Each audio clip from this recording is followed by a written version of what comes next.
ఒడిశా ప్రయోజనాలకే పట్టం కడుతూ కీలకమైన కొత్త వలస కిరామ్డూల్ లైన్ కేకే లైన్ లేకుండా విశాఖ రైల్వే డివిజన్ స్వరూపాన్ని రైల్వే బోర్డు ఖరారు చేసిన సీఎం చంద్రబాబు కూటమి ఎంపీలు చోద్యం చూస్తున్నారని కేకే రాజు ఆగ్రహం వ్యక్తం చేశారు.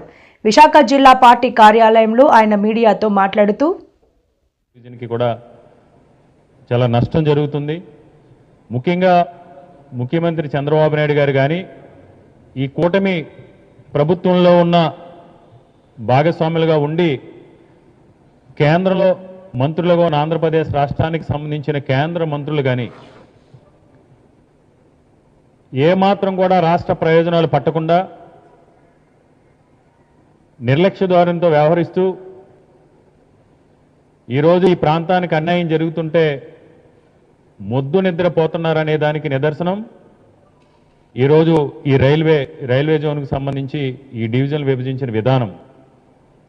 ఎందుకంటే విశాఖపట్నం రైల్వే జోన్లో కిరండోల్ కొత్త వలస లైన్ ఉండాలి. విజయనగరం శ్రీకాకుళానికి సంబంధించిన సెక్షన్స్ అన్నీ కూడా విశాఖపట్నంలో డివిజన్లో మాత్రమే ఉండాలనేది ఉత్తరాంధ్ర ప్రాంతంలో ఉన్న రైల్వే ఎంప్లాయీస్కి సంబంధించిన యూనియన్స్ కానీ ఈ ప్రాంతంలో ఉన్న మేధావులు కానీ కార్మిక సంఘాలు కానీ ఆర్థికవేత్తలు కానీ ఎంతో కాలం నుండి డిమాండ్ చేస్తున్న డిమాండ్. అంతేకాకుండా విభజన చట్టంలో కూడా ఆంధ్రప్రదేశ్ రాష్ట్ర విభజన చట్టంలో కూడా విశాఖపట్నం రైల్వే జోన్కి సంబంధించి చాలా స్పష్టంగా దాని గురించి ప్రస్తావించడం జరిగింది. అది విభజన చట్టంలో కూడా పొందుపరచడం జరిగింది. విశాఖపట్నానికి ఈ కేకే లైన్తో కూడిన డివిజన్ ఇస్తారని. దాన్ని ఇవ్వకపోగా ఈరోజు వాల్తేరు డివిజన్ని విభజించి అన్యాయం చేయడం, ముఖ్యంగా కేవలం ముఖ్యమంత్రి చంద్రబాబు నాయుడు గారు ఈ రైల్వే జోన్ విషయంలో కానీ ఉత్తరాంధ్ర ప్రాంత అభివృద్ధి విషయంలో కానీ ఎంత నిర్లక్ష్యంగా ఉన్నారనే దానికి నిదర్శనం ఈ రైల్వే జోన్ విషయంలో వీరు వ్యవహరించిన తీరు.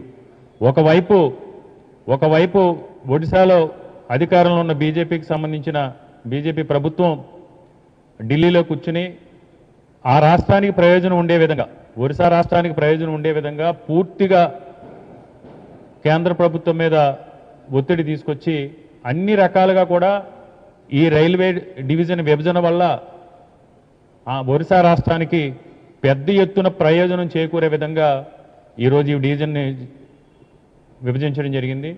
ముఖ్యంగా ఎందుకంటే ఏదైతే కొత్త వలస కిరండోల్ కేకే లైన్ ఉందో, కేకే లైన్ విశాఖపట్నం డివిజన్లో ఉంటే మాత్రమే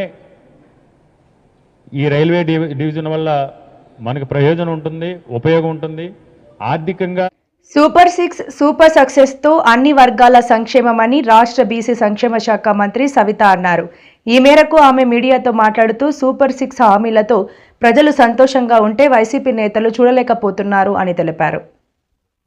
ప్రచారంలో నేను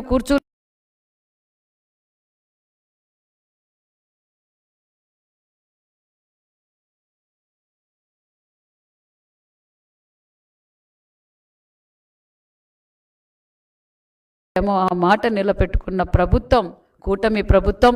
మరి 3,000 ఉన్న పెన్షన్ని 4,000 జనవరి ఏదైతే 1వ తారీఖు ఆదివారమో ఏదైనా హాలిడేస్ ఉంటే ముందు రోజే 4,000 పెన్షన్ ఇస్తున్న ఏకైక ప్రభుత్వం మరి కూటమి ప్రభుత్వం అనే విషయం కూడా తెలియజేస్తూ, అదేవిధంగా మరి ప్రజలకు దగ్గరగా ప్రజా సమస్యలు తెలుసుకుంటూ ప్రజా సంక్షేమ పథకాలు ప్రజలకు అందుతున్నాయా లేదా అని స్వయాన ముఖ్యమంత్రి గారే వెళ్ళి ప్రతి నెల 1వ తారీఖు పెన్షన్ ఇస్తున్న ముఖ్యమంత్రి చంద్రబాబు నాయుడు గారు అనే విషయం తెలియజేస్తూ, అదేవిధంగా మరి 3,000 ఉన్న వికలాంగుల పెన్షన్ని 6,000 అందజేసిన ఘనత, మరి 100% ఉన్న 5,000 ఉన్న పెన్షన్ని 15,000 రూపాయలు అందజేస్తున్నాం.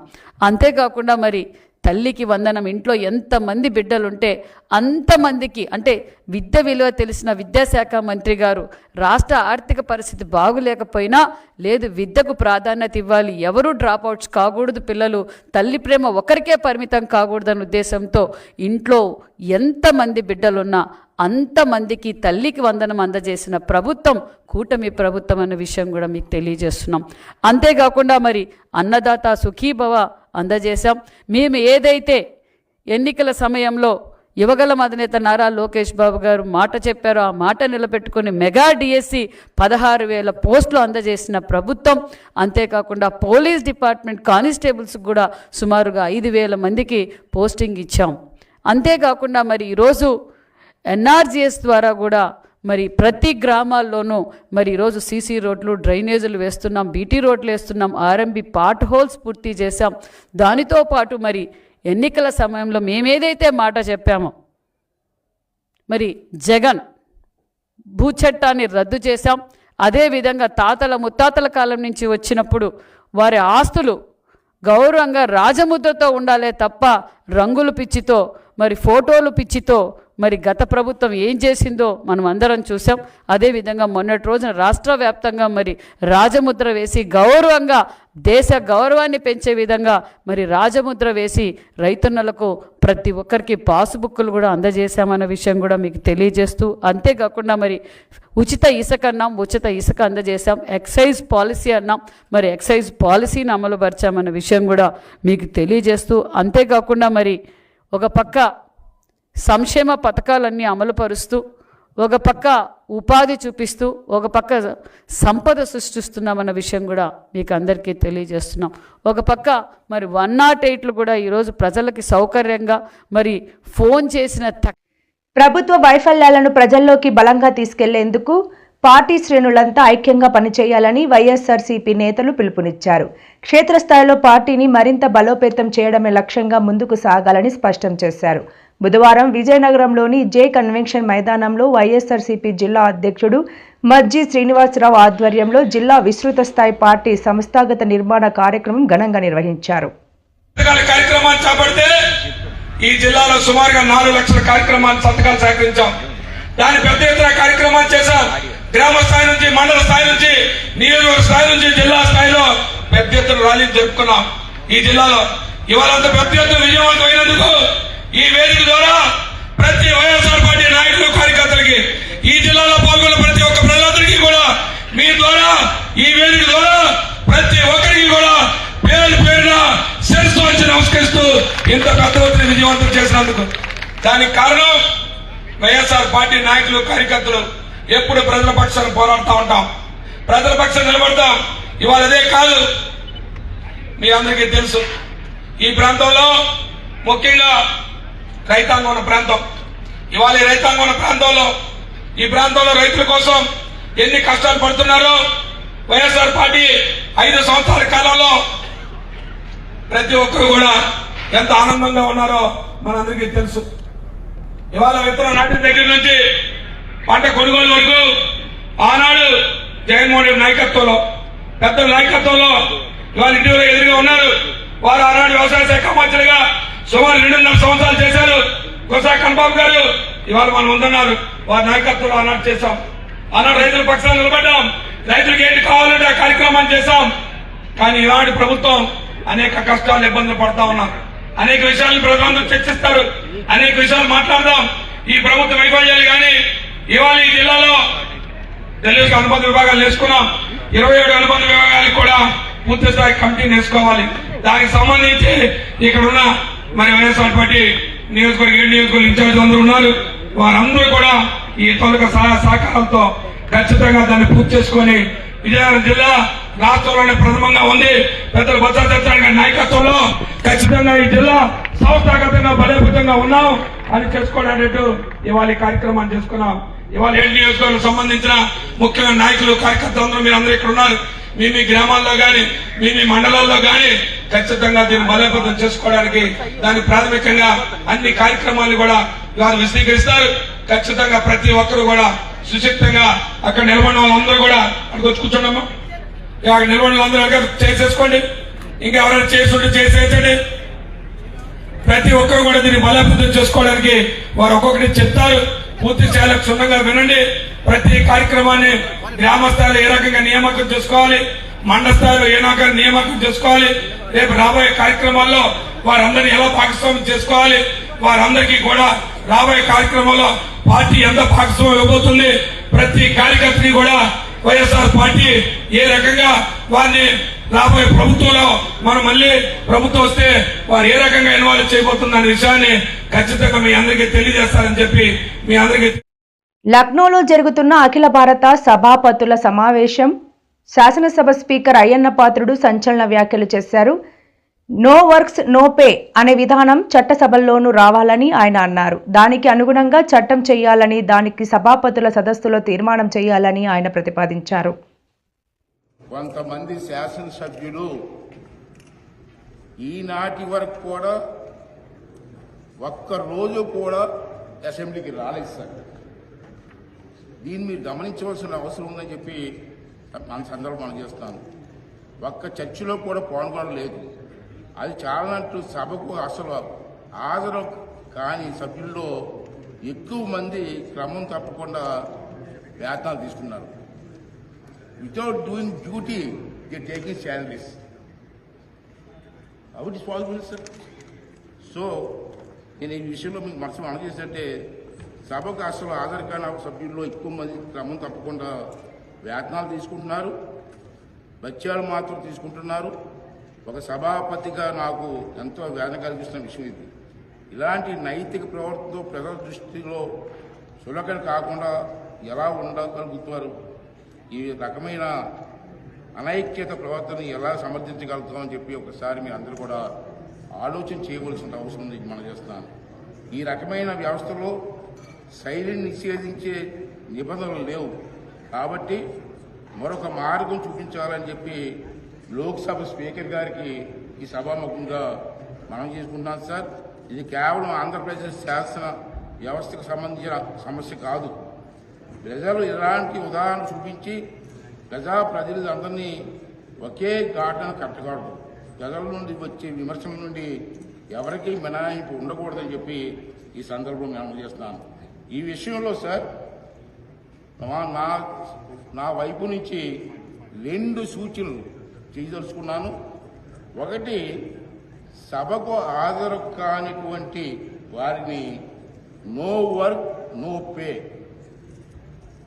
ఇది ఒక ఫస్ట్ టైం నేను మన చేసి నమ్మకం సార్. అసెంబ్లీకి రాని వారికి, నో వర్క్ చేయని వారికి పేమెంట్ ఎందుకు ఇవ్వాలి? వై మస్ట్ బి పేమెంట్ అని చెప్పి, శాలరీస్ అని చెప్పి నా సూచన సార్. రెండోది ఏంటంటే, ఉద్యోగులు నిధులకు రాత కాకపోతే, ఎంప్లాయీస్ ఉద్యోగాలకు రాకపోతే మనం ఏం చేస్తున్నాం సార్? వారి వేతనాల్లో కోత వేస్తున్నాం. ప్రజాప్రతినిధుల జీతాలకు కోత విధించాలి. 2, అప్పటికీ గుణపాఠం నేర్చుకోకపోతే ప్రజాప్రతినిధుల కోసం మరో 1 minute మరో అడుగు ముందుకు వేయాలి. వాటిని మళ్లీ ప్రజాకోర్టులో నిలబెట్టడం తప్ప మరో మార్గం లేదు. అందుకు అవసరమైతే రాజ్యాంగాన్ని, ప్రజాప్రాతినిధ్య చట్టాన్ని సవరించి అయినా సరే ప్రజలకు తాము ఎన్నుకునే ప్రతినిధి. గురజాల నియోజకవర్గం పిన్నెల్లి గ్రామంలో వైసీపీ కార్యకర్త సల్మాన్ దారుణ హత్యకు గురైన సంగతి తెలిసిందే. సల్మాన్ కుమార్తె తమ తండ్రిని పూర్తిగా రాజకీయ కక్షతోనే అత్యంత దారుణంగా హత్య చేశారని వైఎస్ జగన్ కు వివరించారు. ఆయన పార్థివ దేహం ఊర్లోకి తీసుకెళ్లాలంటే దాన్ని కూడా తీసుకురానికపోతే వైఎస్ఆర్సీపీ పార్టీ అందరం కూడా ఉద్యమం చేయటం, జగన్మోహన్ రెడ్డి గారు ఇంకా మరుసటి రోజు వస్తాడని తెలుసుకొని చివరికి ఊర్లోకి పంపించడం జరిగింది. ఈరోజు ఆ కుటుంబ సభ్యులందరూ కూడా మరి జగన్మోహన్ రెడ్డి గారిని కలవటం, పిన్నెల్లి నాయకులతో సహా. జగన్మోహన్ రెడ్డి గారు ఒకటే చెప్పారు, ఆ కుటుంబానికి అన్ని విధాలుగా అండగా ఉంటాం, ఈరోజు చేసిన సహాయమే కాదు రేపు అన్ని విధాలుగా ఆ కుటుంబాన్ని ఆదుకుంటాం అని వాళ్ళకి మాట ఇవ్వటం. తానే ఆ గ్రామంలోకి వస్తానంటే ఇక్కడున్న నాయకులందరూ కూడా హైకోర్టులో ఆ కేసు ఉంది, త్వరలో దాని మీద మరి తీర్పు రాబోతుంది. అలాగే ఊరు బయట వెళ్ళిపోయిన ఈ 200 కుటుంబాలు కూడా అక్కడక్కడ పంటలు వేస్తున్నారు. ఇప్పుడు ఆ పంటలు వదిలి వచ్చే పరిస్థితి లేదు. కాబట్టి మేమందరం మళ్ళీ అందరం కలిసి వస్తాం సార్ ఒక రోజున మీ దగ్గరికి. ఆ రోజున గ్రామంలో పోయేటప్పుడు పెద్ద దిక్కుగా మిమ్మల్ని తీసుకొని పోతామని వాళ్ళు చెప్పడం జరిగింది జగన్మోహన్ రెడ్డి గారికి.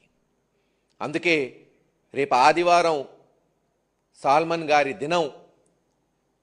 వైఎస్ఆర్సీపీ పార్టీ ముఖ్యమైన నాయకులు ఎంపీ గురుమూర్తి గారు కానీ, మాజీ మంత్రులు శైలజానాథ్ గారు కానీ, ఇతర ముఖ్యమైన నాయకులు నాగార్జున గారు కానీ, సురేష్ గారు కానీ, మాజీ పార్లమెంట్ సభ్యులు, ఎమ్మెల్యేలు, ఎక్స్ఎమ్మెల్యేలు, ఎమ్మెల్సీలు వచ్చి ఘనంగా నివాళులు అర్పించబోతున్నారు. ఇందాక నేను చెప్పినట్టు అనేక దాడులు ఈరోజు ఇప్పుడు నేను మీతో మాట్లాడుతున్నప్పుడు కూడా రామాపురం ఎంపీటీసీ వెంకటరెడ్డిని దారుణంగా చంపబోయారు. హాస్పిటల్లో అడ్మిట్ అయ్యాడు. ఇప్పుడు కాశీబుగ్గ, నరసన్నపేట వంటి ప్రాంతాల్లోని ఆలయాల్లో చోరీలు జరుగుతున్న నేపథ్యంలో నిర్వాహకులు ప్రత్యేక దృష్టి పెట్టాలని జిల్లా ఎస్పీ మహేశ్వర్ రెడ్డి సూచించారు. సీసీ కెమెరాలు ఏర్పాటు, ప్రైవేట్ సెక్యూరిటీ గార్డ్ నియామకం వంటివి చేపట్టాలన్నారు. వేరే రూమ్లో వేరే సపరేట్గా పెట్టుకోవాలి. ఇది కూడా క్లియర్గా మనం ఎక్స్ప్లెయిన్ చేస్తున్నాము. బట్ ఇప్పటికీ కూడా కొంతమంది ఇంకా కొంచెం నెగ్లెక్టెడ్గా అలా ఉంటున్నారు. సో దయచేసి పోలీస్ వైపు నుంచి మీడియా ద్వారా మనకి రిక్వెస్ట్ చేస్తున్నాము. మనకి టెంపుల్స్, అన్ని టెంపుల్స్లో మీకు హుండీస్ ఉంటే దానికి ప్రాపర్గా లాక్ వేసుకోవడం అండ్ దానికి ప్రాపర్గా సీసీటీవీస్ పెట్టి దానికి కావాల్సిన డీవీఆర్ బాక్స్ సపరేట్ రూమ్లో పెట్టి లాక్ చేసుకోవడం అండ్ డైరెక్ట్గా మనకి ఆ డీవీఆర్ బాక్స్ నుంచి మన ఫోన్కి కనెక్షన్ తీసుకోవచ్చు. సో దట్ మనం డైరెక్ట్గా ఫోన్లో నుంచి సీసీటీవీ ఫుటేజ్ చూసుకొని సేవ్ చేసుకోవచ్చు. సో దయచేసి ఈ ప్రాపర్ ప్రికాషన్స్ తీసుకోవాలి. సెకండ్, ఆ టెంపుల్కి మనకి మెయిన్ గేటే కాకుండా సైడ్ నుంచి కూడా, అంటే విండోస్ కావచ్చు లేదంటే డోర్స్ కావచ్చు, ఇవి ఏమైనా వీక్గా ఉన్నా కూడా లేదా ప్రాపర్గా క్లోజ్ చేయకపోయి ఉన్నా కూడా దయచేసి అది వెరిఫై చేసుకొని ఒకసారి చూసుకోండి. ఎందుకంటే ఇప్పుడు ఆల్మోస్ట్ మనకి ఇందులో చాలా ప్రాపర్టీ పోయింది. ఇందులో మాకు అఫెన్స్ ఎప్పుడు జరిగింది కూడా వాళ్ళు చెప్పట్లేదు. అంటే 6వ తారీఖు అక్కడికి మనకి అన్ని డిపార్ట్మెంట్స్ టీం ఒకటి విజిట్ చేసింది. అక్కడ స్ట్రక్చరల్ స్టెబిలిటీని చూడడం కోసం టీం వెళ్ళింది. ఆ రోజు వరకు బాగానే ఉంది. ఆ రోజు కూడా మన పోలీస్ వైపు నుంచి వాళ్ళకి చెప్పడం కూడా జరిగింది. ఫలానా ప్లేస్లో మీది వీక్గా ఉంది, అక్కడ మీరు కరెక్షన్ చేసుకోండి, డీవీఆర్ బాక్స్ వేరే ప్లేస్లో పెట్టండి అని కూడా చెప్పడం జరిగింది. బట్ స్టిల్ వాళ్ళు దాన్ని చేయలేదు దాన్ని. సో దానివల్ల ప్రాబ్లం ఏమొస్తుందంటే ఇప్పుడు 5 రోజుల్లో 6 రోజుల్లో అఫెన్స్ ఎప్పుడు జరిగింది కూడా వాళ్ళు చూసుకోలేదు. సో మనం టెంపుల్ ప్రీస్ట్ ఎవరైతే ఉంటారో అక్కడ ఉన్న అర్చకులు కావచ్చు, లేదా టెంపుల్ ఓనర్స్ కావచ్చు, లేదా ఎండోమెంట్ డిపార్ట్మెంట్ కావచ్చు, సో మన రిక్వెస్ట్ ఏంటంటే మీరు సీసీటీవీస్ని ప్రాపర్గా పెట్టుకోండి అండ్ ఆ సీసీటీవీస్ యొక్క డీవీఆర్ బాక్స్ని ప్రాపర్ ప్లేస్లో పెట్టుకోండి. దానికి మన మొబైల్కి కానీ లేదా సిస్టమ్కి కానీ డైరెక్ట్గా మనము యాక్సెస్ తీసుకోవచ్చు. తీసుకొని అక్కడ నుంచి ఫుటేజ్ని కూడా మనం రెగ్యులర్గా మానిటర్ చేసుకుంటూ ఉండొచ్చు. సో దయచేసి మినిమం ప్రికాషన్స్ తీసుకోవాలని చెప్పి రిక్వెస్ట్ చేస్తున్నాం. దీంతో పాటుగా మెయిన్ మిడిల్ సైజ్ టెంపుల్స్ కానీ లేదా మేజర్ టెంపుల్స్ ఏవైతే ఉంటాయో అక్కడ సెక్యూరిటీ గార్డు కూడా కంపల్సరీ పెట్టుకోవాలి. ఈ టెంపుల్లో కూడా ప్రైవేట్ సెక్యూరిటీ గార్డ్ ఎవరైతే ఉన్నారో అతను ఒక పర్సన్ ఉన్నారు. ఆయన ఒక రోజు వస్తున్నారు, ఒక రోజు రావట్లేదు, ఒక రోజు కొద్దిసేపు ఉంటున్నాడు, వెళ్ళిపోతున్నాడు, ఇవన్నీ ప్రాబ్లమ్స్ ఉన్నాయి. సో దయచేసి అదొకటి మనం రిక్వెస్ట్ చేస్తున్నాం. ఎందుకంటే సీసీటీవీలు కాస్ట్ పెద్ద అవ్వదు. 5,000 నుంచి 10,000 సీసీటీవీ వస్తుంది. ఇప్పుడు పోయిన ప్రాపర్టీ ఆల్మోస్ట్ 50 లక్షల పైన ఉంది. సో 50 లక్షలు ఎక్కువ, 5,000 ఎక్కువ, ఒకసారి ఆలోచించండి దయచేసి. సో ఆ సీసీటీవీస్ని వాటిని ప్రాపర్గా పెట్టుకోవాలని చెప్పి రిక్వెస్ట్ చేస్తున్నాం. అండ్ ఈ ఎంటైర్ టీమ్ మనకి అహ్మద్ గారు కావచ్చు, కాశీబుగ్గ డిఎస్పీ గారు అండ్ కాశీబుగ్గ సిఐ రామకృష్ణ గారు అండ్ వాళ్ళ టీమ్ అండ్ ఎవరైనా ఎక్సలెంట్ విత్ ఇన్ ఒక వారం లోపల మనం అందరినీ పట్టుకొని 100% రికవరీ చేశారు ఇందులో. So I congratulate them. Thank you. Visakha ఉత్సవాలను ఈ నెల 24వ తేదీ నుంచి నిర్వహించనున్నారు. 9 రోజుల పాటు జరిగే ఉత్సవాలకు సంబంధించిన ఏర్పాట్లపై మంత్రులు సమీక్ష సమావేశం నిర్వహించారు. ఈ ఉత్సవాల్లో చేపట్టవలసిన అంశాలను జిల్లా కలెక్టర్లకు, అధికారులకు వివరించారు. విశాఖ బ్రాండ్ ఇమేజ్ మరింత పెరిగేలా ఉత్సవాలు జరగాలన్నారు.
నిర్వహించుకోవటం, అందులోనూ విశాఖ ఉత్సవాల పేరుతో ఈ కార్యక్రమాన్ని నిర్వహించుకోవడం అనేది చాలా ఆనందకరమైన విషయం. మీ అందరికీ తెలుసు, విజయవాడలో ఆ మధ్యకాలంలో మనం దసరా ఉత్సవాలు నిర్వహించుకుంటే స్వయానా ముఖ్యమంత్రి గారు అన్నారు, మైసూర్ అదేవిధంగా కలకత్తాలో జరిగేటువంటి దసరా ఉత్సవాల్ని మించి విజయవాడలో ఉత్సవాలు జరిగాయనేటువంటి మాటని. అదేవిధంగా తర్వాత ఆవకాయ అమరావతి అనేటువంటి కార్యక్రమం ద్వారా ఈ రాష్ట్రంలో ఒక మంచి కార్యక్రమాన్ని, సినిమా, సాహిత్యం, అదేవిధంగా నృత్యం, వీటికి సంబంధించినటువంటి గొప్ప కార్యక్రమాన్ని నిర్వహించుకున్నాం. దాంతోపాటు మీ అందరికీ తెలియంది కాదు, రాష్ట్రంలో అన్ని ప్రాంతాల్లో కూడా కూటమి ప్రభుత్వం వచ్చిన తర్వాత అద్భుతంగా ఈ ఉత్సవాల్ని నిర్వహించుకుంటా ఉన్నాం. మొన్ననే గండికోట ఉత్సవాల్ని, అదేవిధంగా ఫ్లెమింగో ఉత్సవాల్ని నిర్వహించుకోవడం జరిగింది. ఇవాళ ఏ మూలకు వెళ్ళినప్పటికీ కూడా ఒక ఉత్సవ వాతావరణం ఈ రాష్ట్రంలో కనపడుతుందంటే దానికి కారణం పరిపాలనా దక్షులైనటువంటి గ్రేట్ విజనరీ ముఖ్యమంత్రి చంద్రబాబు నాయుడు గారి నేతృత్వంలో ఈ ప్రభుత్వం అద్భుతంగా పనిచేస్తుంది కనుక వారికి సహకారంగా ఉప ముఖ్యమంత్రి